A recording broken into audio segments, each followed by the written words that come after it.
Mexican records got the lights down low. Souldisco where the groovy people go. Hit play, let the music flow. Old school beats with a modern glow.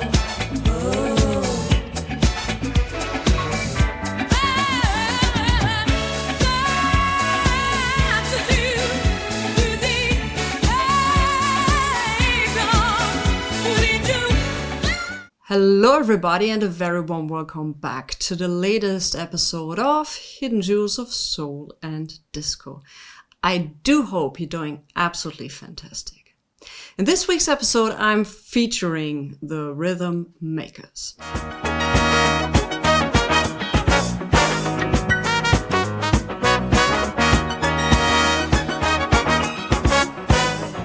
Well, endurance, just sticking in there and having patience and knowing you're going to make it. If you're going to make it, then you just map it out, and just... Before they were known as GQ, the group was known as the Rhythm Makers. Their roots go back to the late 1960s in the Bronx, New York, when the core members were performing under the names Sabu and the Survivors, named after their bassist Keith Sabu Crea. Later, the group evolved into the Rhythm Makers, and that earlier phase is essential if you want to understand how GQ developed musically. The key point is simple. GQ did not appear out of nowhere in 1979. The core lineup, the songwriting instincts, and the basic musical identity were already in place during the Rhythm Makers period. The most important release under that name was in 1976, the album Soul on Your Side, issued on Vigor, a D-Light subsidiary. The classic Rhythm Makers lineup was Emmanuel Rahim LeBlanc on lead vocals and rhythm guitar, Keith Sabu Crea on bass and vocals, Herb Lane on keyboards and vocals, and Kenny Banks on drums and vocals. Soul on Your Side also credits Billy Terrell and the group as producers and arrangers, and Terry Rossellio as engineer, and lists Kenny Banks not only on drums and vocals, but also for the soft shoe performance. That detail matters because it makes clear this was a fully formed working band with a distinct identity, not just a generic studio act. One important fact that often gets missed is that the Rhythm Makers were not just a one-album project. The group had already been recording for Vigor before Soul on Your Side came out, and that the Rhythm Makers period included non-album singles such as You Are Never Too Old to Get On Down and Prime Cut. That also matters because it shows that the 1976 album was not an isolated event. It was the central release in a longer development. By that point, the band had already moved from a neighborhood group with deep roots into a recording act with a real discography and evolving sound. Like I mentioned before, the Rhythm Makers released Soul on Your Side in 1976. And you know what? What's very important is that almost all songs have been written by the band members. And well, here it is in all of its 70s glory. If you want to have an original copy of this album, they're out there and available. If you consider buying a VG Plus copy, you have to consider that you pay up from 90 euros or dollars. If you say, hey, the cover is not so important to me, I can't play it, you might get it cheaper. Also, what you have to consider is that a full-colored album art is notorious for ringwear. As you can see, I have never seen an original copy without ringwear. So if you're in the wild and find one, that's a sure guess to buy that one. I'll also show you the back of the album, where you also get a nice, I hope you can see that, hold on, a nice picture of the group. So highly recommended. But let's continue with the story of the Rhythm Makers. The album was recorded and mixed in Philadelphia at the D-Light's Recorded Sound Studio. Even though the group itself was Bronx-based, that is a useful detail because it helps explain why the record connects New York street-level funk energy with a cleaner studio feel that points towards the group's later disco phase. Musically, the album sits between funk, soul, and early disco. It's rougher and more band-driven than the later GQ records, but it already contains the melodic discipline and danceful focus that would define the group's commercial peak. Let's talk about some key tracks. The most historical important song on the album is probably Soul on Your Side. It's an early version or a clear precursor to GQ's 1979 hit Disco Nights, Rock Freak. Compare those songs. And that means the connection between the rhythm makers and GQ is not just about personal or image. It is built directly into the music. Another crucial track is Zone. This was not just an album cut. And I'm pretty sure if you are a DJ, you have heard or played the song many times. Zone was a major club record both in the US and the UK, and it was also pressed as a 12-inch on Vigor in the United States and a 7-inch on Polydor in the UK. The discography summarizes also show that Zone reached number 92 on the US R&B chart in 1976. The album also remained respected because of tracks like Monetary, and which was later on reissue notes was it described that its groove and break and songs like Street Dreaming and You're My Last Girl show also that the band had a strong soul base in addition to its funk side. The rhythm makers, well, they document the group before the commercial breakthrough. But after the musical foundation was already built. There were the rougher, funkier, more direct version of the same musical lineage that later became GQ.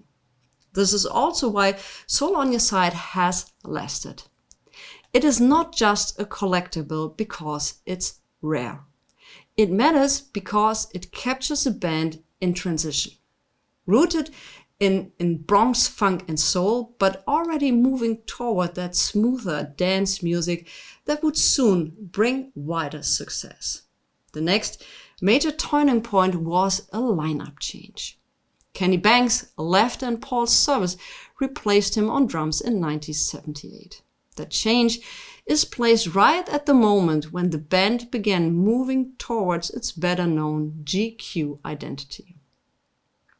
Also around that same time, the group's manager suggested a new name. GQ, commonly explained as, well, what do you think GQ means? Can you tell me what GQ stands for? Good quality. That's all. That's it. Well, it's simple as that. Good quality. The name change reflected more than a branding. It matched a broader shift in presentation and sound. Cleaner image, more polished arrangement, and stronger positioning in the commercial disco and R&B market. A way to describe this transition is GQ was not a separate group that replaced the rhythm makers. It was the next phase of the same group. Once the group became GQ and signed with Arista, it entered its best-known commercial era. There were 3 albums Arista released, and this was Disco Nights, GQ2, and Face to Face. And it also produced 7 R&B hits and 4 pop chart hits between 1979 and 1981.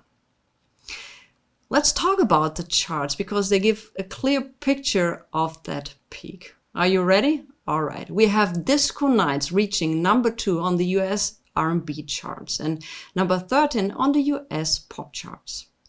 GQ2 reached number 9 on the R&B charts and number 46 in the pop charts. Face to Face reached number 18 in the R&B and number 140 in the pop charts. The singles, well, they tell the same story. Of course, if you're watching this channel, you have heard Disco Nights, and it hit number 1 in the R&B charts and number 12 in the pop charts and number 3 in the dance charts. I Do Love You reached number 5 in the R&B charts and number 20 in the pop charts. Make My Dreams a Reality. It reached number 8 in the R&B charts, and later Standing Ovation hit number 12 in the R&B charts, and Sitting in the Park reached number 9 in the R&B charts. And well, we also have Shake, which reached number 23 in the R&B charts, and Sad Girl reaching number 39 in the R&B charts. That success is one more reason the GQ name is remembered so strongly. They were not just a one-hit wonder. So that's very important for me to point out. But the most important historical point is that the groundwork for that success had already been laid during the Rhythm Makers era. Why don't we get everybody's name? Sabu. Hey, Sabu. I remember you from. My name is Paul. Paul. Herb. And Herb, you're all from the Bronx, right? I understand you were discovered in the basement of a junior high school during lunch period, playing music. Where was that? In the Bronx. But the fellow's name is Tony Lopez. He's our manager. And he was then a school teacher. Yeah, he was. He was assistant principal and a science teacher. And he says he's never going back. No, it doesn't have to. Try and endorse that for him. Thanks to GQ, right? But what happened to the members? Keith, Sabu's career remained one of the defining figures across the group's full history. He was there in the early Sabu and Survivors period, in the Rhythm Makers, and in GQ. Unfortunately, he died in the Bronx on September the 29th in 2013 at just being 58. Emmanuel Raheem LeBlanc continued recording and performing after the group's main hit period. Later sources state that he signed with Capitol Records and released a solo album Always Be Around in 1991, and also continued performing as GQ under the nickname Mr. Q. In 1999, he also released a tribute album Marvin Gaye and Billy Stewart as a solo project. Paul Service, who replaced Kenny Banks, was part of the transition into the smoother GQ era, but his tenure was limited. Public summaries list him as a member from 1978 to 1980. And later accounts note that drummer Steve Ardano became associated with the group after that. Did GQ ever break up? Because suddenly, after the third album, nothing's going to happen?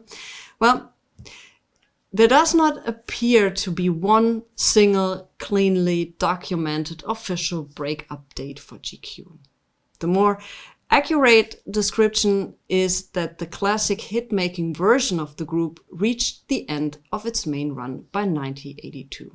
After the 3 Arista albums and the last charting singles from that period, the group essentially reached the end of the line in 1982.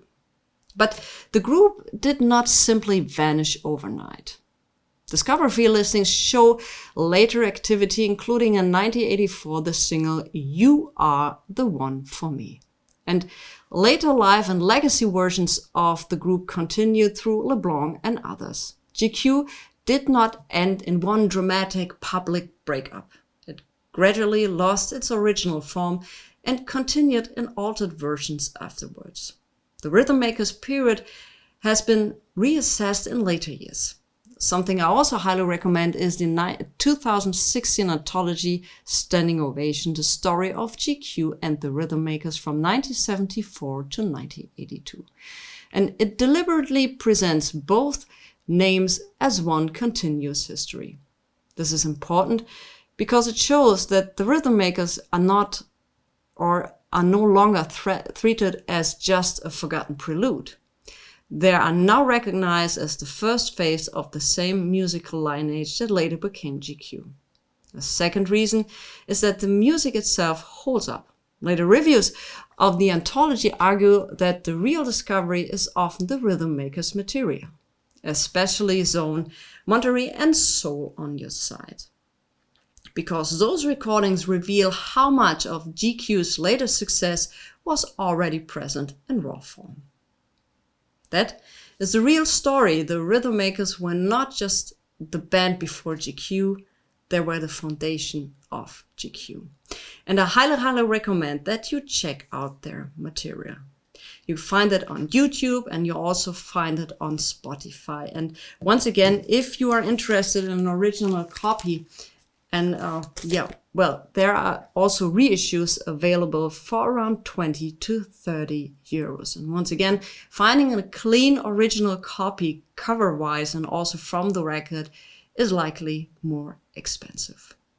If you like that episode, I also highly suggest that you check out the playlist appearing here, and I catch you on the next one.